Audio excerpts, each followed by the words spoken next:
पगडंडियों पर चढ़ती उतरती, सुबुक सुबुक रफ्तार से चलती।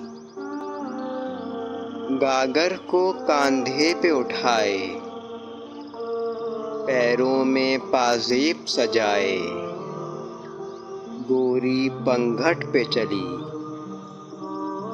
घेर लिया सखियों ने उसको, आँख मचोली खेली सबने।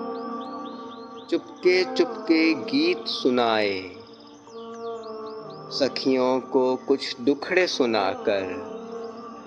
आँखों में कुछ सपने सजाए, कुएं से भरने गागर को, मुँह ही मुँह में कुछ गुनगुनाए। गोरी पंघट को चली।